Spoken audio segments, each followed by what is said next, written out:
عید کی نماز کا مسنون طریقہ یہ ہے کہ اگر کوئی شخص عذر یا مجبوری کی وجہ سے عیدگاہ میں نہیں جا سکتا تو وہ اپنی نماز عید کی نماز گھر میں پڑھ سکتا ہے۔ صدقۃ الفطر عید کی نماز کے بعد دیا جا سکتا ہے۔ دیکھیے، عید کی نماز کے لیے جب جا رہے ہوں تو عید کی نماز پڑھنے سے پہلے آپ صدقہ فطر ادا کرتے ہیں، یہ ہے اصل سنت۔ اس میں یہ جو چیزیں ہیں گندم، کشمش، کھجور وغیرہ، تو اس میں کیا ترتیب ہے، کس حساب سے دینا افضل ہے؟ دیں گے کیش دیں گے تو جو مستحق شخص ہے وہ اپنے حساب سے اپنی ضرورت پوری کر لے گا، تو اس لیے علماء نے لکھا ہے کہ بھائی نقد مال دینا افضل ہے۔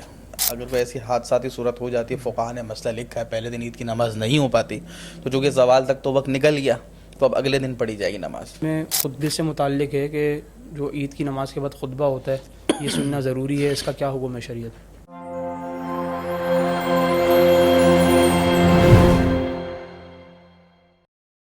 السلام علیکم ناظرین کرام، میں ہوں ودین الہی، الرحمان اکیڈمی کے پروگرام آپ کے مسائل کے حل میں خوش آمدید۔ آج ہمارے پاس مہمان گرامی موجود ہیں جوابات دینے کے لیے۔ مفتی حارث محمود صاحب، السلام علیکم ورحمۃ اللہ۔ وعلیکم السلام ورحمۃ اللہ وبرکاتہ۔ مفتی صاحب، سوالات کا آغاز کرتے ہیں۔ پہلا سوال یہ ہے کہ عید کی نماز کا مسنون طریقہ۔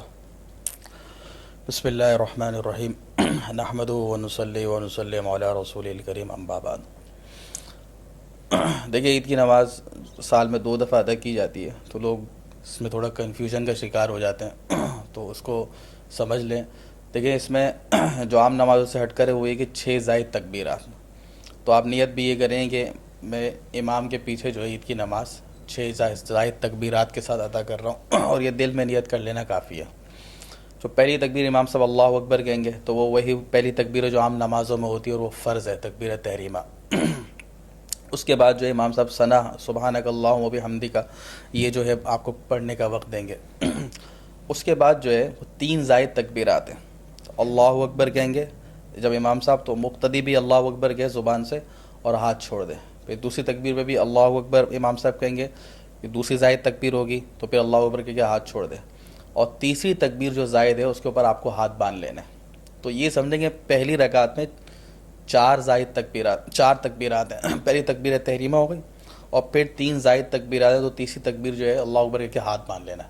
پھر امام صاحب قرأت کریں گے، سورہ فاتحہ پڑھیں گے، اور جو ہے سورت پڑھیں گے وہ اسی طرح ہے۔ پھر رکوع سجدہ ہے۔ پھر جب دوسری رکعت شروع ہوگی تو اس میں پہلے زائد تکبیرات نہیں ہیں، پہلے قرأت ہے۔ تو امام صاحب جو ہے سورہ فاتحہ پڑھیں گے اور پھر سورت پڑھیں گے، تو اب دیکھیں 3 زائد تکبیرات ہیں، تو وہی اللہ اکبر جب امام صاحب کہیں تو مقتدی بھی تینوں دفعہ اللہ اکبر کہہ کے تینوں دفعہ ہاتھ چھوڑیں گے۔ ٹھیک۔ اچھا، اب یہ فرق آپ تھوڑا سمجھیں کہ پہلی رکعت میں جو تیسری زائد تکبیر تھی اس میں ہاتھ باندھا تھا، اس میں ہاتھ چھوڑنا ہے، اور جو چوتھی تکبیر ہوگی وہ تو رکوع کی تکبیر ہے، صحیح، وہ تو ہر رکعت میں ہوتی ہے، تو پھر آپ رکوع میں چلے جائیں گے، تو اس طریقے سے جو ہے عید کی نماز ادا ہوگی۔ اچھا، ایک سوال یہ بھی کیا جاتا ہے کہ عام نمازوں میں امام صاحب اللہ اکبر کہتے ہیں ایک رکن سے دوسرے رکن میں جانے کے لیے، تو مقتدی کے لیے بھی وہ اللہ تکبیر کہنا ضروری ہوتا ہے؟ ہاں جی، ضروری تو نہیں ہے، لیکن یہ تکبیرات انتقال کہلاتی ہیں۔ ایک رکن سے دوسرے رکن کی طرف منتقل ہوتے وقت، قیام سے رکوع کی طرف، اور پھر جو ہے قومے سے جو ہے سجدے کی طرف جاتے، ایک سجدے سے اٹھتے ہیں جلسے کی طرف، پھر اللہ اکبر، تو مقتدی بھی اللہ اکبر کہنا چاہیے ان کو بھی، یہ بھی سنت ہے، جس طرح امام کے لیے سنت ہے تو مقتدیوں کے لیے بھی سنت ہے۔ اچھا، دوسرا سوال یہ پوچھا ہے کہ خطبے کے دوران خطیب کو کسی چیز سے سہارا لینا ضروری ہے یا اس کو کرنا چاہیے، ایسا اس میں کیا؟ دیکھیں، بعض روایت میں حضور اکرم صلی اللہ علیہ وسلم نے جو ہے عصا لاٹھی کا استعمال کیا خطبے کے دوران، لیکن یہ بات سمجھنی چاہیے کہ آپ نے ہر مرتبہ جمعہ یا عید کے دوران ہر مرتبہ استعمال نہیں کیا، کبھی کبھی کیا، تو یہ کہ جائز ہے، اگر کوئی کبھی کبھی لینا چاہے تو بالکل درست ہے، لیکن اس کو سنت نہیں کہیں گے کیونکہ آپ کا معمول نہیں تھا۔ اچھا، تیسرا سوال یہ ہے کہ اگر کوئی شخص عذر یا مجبوری کی وجہ سے عیدگاہ میں نہیں جا سکتا تو وہ اپنی نماز عید کی نماز گھر میں پڑھ سکتا ہے؟ دیکھیں، عید کی نماز جو ہے اس کے لیے جو بنیادی شرط ہے وہ تو یہ ہے کہ اس میں جماعت ضروری ہے، کہ امام کے علاوہ ایک مقتدی ہو، تو سب سے افضل صورت تو یہ کہ عیدگاہ میں جا کے پڑھیں۔ دوسری صورت یہ کہ آپ محلے کی مسجد میں پڑھ لیں، لیکن اگر ایسی کوئی صورت نہیں بن پا رہی، یہ کہ بعض لوگوں پر نکل جاتی ہے، تو جو ہے جماعت کے ساتھ اگر پڑھ لیں گے تو وہ ادا ہو جائے گی۔ اچھا، ایک سوال یہ پوچھا ہے کہ عید الفطر کی نماز کا وقت یہ پوچھا ہے کہ یہ کب ہوتا ہے؟ عید الفطر کی جو نماز کا وقت ہے وہ تو طلوع شمس، جب سورج طلوع ہونے لگے اور جو ہمارے اصل میں اشراق کا وقت کہلاتے ہیں، سورج آج کل تو الحمدللہ نقشے چھپے ہوئے ہیں، تو جو اشراق جو ٹائم لکھا ہوا ہے اس میں 12 منٹ تقریباً جو مکروہ وقت نکل جائے تو پھر عید الفطر کی نماز کا وقت شروع ہو جاتا ہے. البتہ تھوڑا قدر تاخیر کر کے پڑھنا بہتر ہے، اور یہ وقت پھر زوال تک رہتا ہے. تو آج کل تقریباً 12:40 تک تقریباً اس کا وقت ہے. یہ پورا وقت جو ہے وہ عید الفطر کی نماز کا وقت ہے. اچھا، ایک سوال یہ پوچھا ہے کہ اگر چاند کی شہادت زوال کے وقت کے بعد معلوم چلے تو اب دیکھیں کیا عام طور پر تو اب ایسا بہت ہی مشکل ہے، لیکن اگر کبھی ایسا ہو بھی جاتا ہے تو پھر ظاہر سی بات ہے کہ عید الفطر کی جو نماز کا وقت ہے وہ دوسرے اور تیسرے دن بھی ہے. تو اگلے دن اگر کوئی ایسی حادثاتی صورت ہو جاتی ہے، فقہاء نے مسئلہ لکھا ہے پہلے دن عید کی نماز نہیں ہو پاتی، تو چونکہ زوال تک تو وقت نکل گیا تو اب اگلے دن پڑھی جائے گی نماز. اچھا، ایک سوال عید کی نماز میں خطبے سے متعلق ہے کہ جو عید کی نماز کے بعد خطبہ ہوتا ہے یہ سننا ضروری ہے، اس کا کیا حکم ہے شریعت؟ جی بہت اہم سوال ہے. دیکھیں عید الفطر یا عید الاضحیٰ کے بعد جو خطبے ہوتے ہیں، اچھا جمعے کے لیے تو خطبہ جو ہے وہ فرض ہے، وہ شرط کے درجے میں، اور لیکن عید الفطر کے جو خطبہ ہوتا ہے وہ آپ کو پتہ ہے کہ نماز کے بعد ہوتا ہے. اب بعض ائمہ جو ہے وہ نماز کے ساتھ ہی دعا کروائے تو اس کے بعد خطبہ ہوتا ہے، اور بعض جگہ خطبے کے بعد دعا ہوتی جو بھی ہے. تو خطبے جو دیے جاتے ہیں اس کو ضرور سننا چاہیے، وہ سنت کے درجے میں. سنت کے درجے. جی اگر کوئی چلے جاتا ہے تو عید کی نماز ہو جائے گی، لیکن بہت بڑی محرومی کی بات ہے. وہ خطبے سننے چاہیے. اس کا خطبہ ہونا تو سنت کے درجے میں، لیکن جائز جب آپ بیٹھیں گے تو سننا واجب ہو جائے گا، کیونکہ جو بھی خطبہ ہو، چاہے وہ جمعے کا ہو، عید کا ہو، یا نکاح کا خطبہ بھی ہو، کیونکہ اس میں آیات قرآنیہ پڑھی جاتی ہیں، احادیث مبارکہ کی قرات ہوتی ہے، تو اس کو سننا پھر واجب ہو جاتا ہے. جزاک اللہ. اچھا، ایک سوال یہ پوچھا ہے کہ زکوٰۃ اور ٹیکس میں فرق کیا ہے؟ دیکھیے بنیادی تو جو فرق ہے نا، زکوٰۃ تو وہ عبادت ہے اور مالی عبادت ہے اور ارکان اسلام میں سے. اب قرآن کریم میں جگہ جگہ آپ دیکھیں اقیم الصلاۃ وآتوا الزکاۃ، کہ نماز قائم کرو، زکوٰۃ دو. اور کل 32 مقامات پر زکوٰۃ کا جو تذکرہ ہے قرآن کریم میں وہ نماز کے ساتھ ملتا ہے. تو یہ تو ایک عبادت ہے، مالی عبادت سے اس کا اللہ کا قرب حاصل ہوتا ہے. اور ٹیکس آپ کو پتہ ہے وہ تو بالکل ایک الگ چیز ہو گئی، اور وہ یہ ہے کہ کوئی ملک جو ہے اگر اس کے اخراجات پورے نہیں ہوتے تو وہ اپنی شرائط اور ضوابط کے مطابق جو ہے شہریوں کے اوپر ٹیکس لاگو کرتے ہیں. اور عام طور پر تو ظاہر سی بات ہے کہ کوئی شخص خوشی سے ٹیکس دینا نہیں چاہتا، لیکن وہ ایک الگ بحث ہے کہ بھائی ان کی کیا شرائط ہے، کن شرائط کے تحت جو حکومت کو لاگو کرنا چاہیے اور عوام الناس کی کیا ذمہ داری ہے. تو بنیادی فرق تو یہ کہ وہ عبادت ہے، اور یہ اس کو سمجھ لیں کہ جب لاگو ہوتی تو ایک قسم کی یہ ذمہ داری ہو گئی. اور بھی دوسری شرائط ہیں کہ زکوٰۃ جو ہے وہ ظاہر سی بات ہے کہ ایک نصاب کے اوپر شریعت مقرر کرتی ہے.